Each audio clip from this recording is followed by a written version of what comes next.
So how do you see this, going forward? Because clearly the press release that has been put out, the joint statement that has been put out by both countries has emphasized that US is looking at building their own designed reactors for India and enabling collaboration to develop, deploy and scale up nuclear power generators with advanced small modular reactors. This is something that the FM had specified in a budget speech. So where do you see this headed?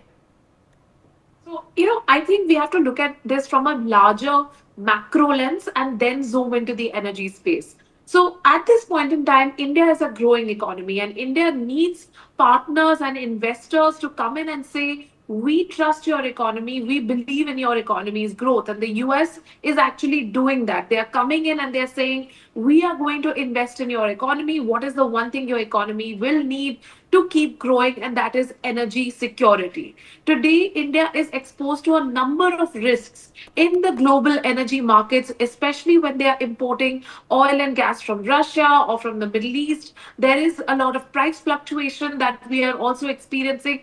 But now, if we widen our energy basket, if we widen our options for energy security to include nuclear energy, to include hydro energy, to include even hydrocarbon based green fuels, then that allows us to have savings, especially dollar savings, especially foreign exchange savings, which can then be redirected into other more productive uses.